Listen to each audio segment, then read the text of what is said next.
de Laetitia Serrano. Je suis en train de sélectionner. Bonsoir Lulu et Steph. Courage pour cette soirée. Alors, oh, du courage, on en a. Mais on apprend. Comment arriver à couper les liens avec des mémoires karmiques et familiales négatives et donc polluantes. As-tu un protocole à nous recommander? Un immense merci et plein de bisous.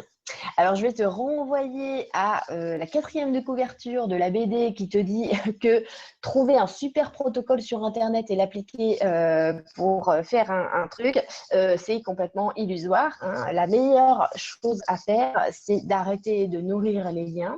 D'arrêter de nourrir les liens, ça ne veut pas du tout dire de couper et de dire aux gens « je te vois plus, tu m'embêtes ».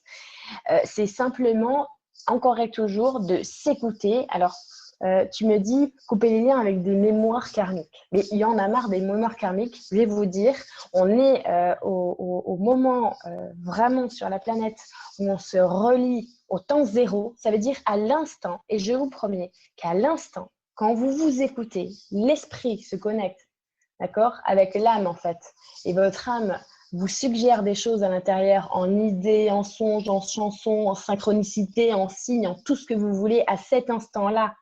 Il n'y a rien, il n'y a pas de lien de passé. Vous êtes vous. Vous êtes complètement.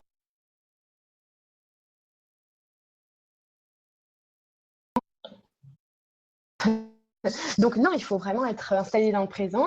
Et quand on voit qu'il y a quelque chose qui nous donne une crainte ou quelque chose qu'on va aller faire par habitude, on s'écoute à l'intérieur. Est-ce que franchement, j'ai intérêt à faire ça? Ou est-ce que je suis pas en train d'être dans une roue répétitive justement d'un lien que je suis en train de nourrir?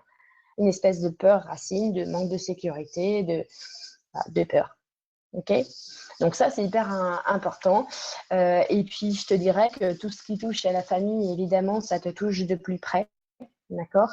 Mais il faut élargir la conscience parce que notre famille terrestre n'est pas forcément notre vraie famille, hein, surtout qu'en ce moment, on est beaucoup d'adoptés. Hein, et les adoptés que nous sommes, on vient de multiples horizons, parfois même pas du même univers local. C'est pour te dire un peu la ribambelle de personnes qui sont venues aider. Hein. Donc, c'est pareil, il faut élargir ta conscience parce que même si c'est des liens terrestres, et ben, ces liens fraternels, en fait, sont peut-être très neuf, tout nouveau, tu vois. Et peut-être que tu as intégré une famille qui est ici depuis de très nombreuses incarnations. Faut savoir que les natifs de la surface de la Terre, ils ont beaucoup de mal à s'éveiller parce ils ont eu tellement de modifications, ils ont été tellement comme une chape, tu sais, pour qu'ils évitent de s'écouter, qu'ils sont, pour la majorité, incapables de le faire. Donc, ils ne peuvent pas tout comprendre. Par contre, toi, tu peux comprendre qu'ils ne peuvent pas le faire, tu vois. Donc, c'est aussi être la plus sage, tu vois, et comprendre que tu ne peux pas leur demander d'être autrement que ce qu'ils sont et que ce qu'ils peuvent être là maintenant. Donc ça, c'est hyper important aussi de comprendre.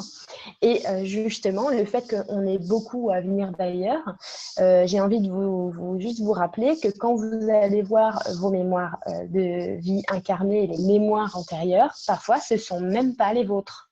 Puisque en venant ici, vous avez emprunté le patrimoine d'une lumière qui a dit « Ok, je veux bien que tu viennes aider, donc je te cède ma place ». Et en même temps, du coup, vous avez récupéré ses mémoires à elle. Donc, parfois, il y a des mémoires qu'on se traîne, qui sont même pas les nôtres.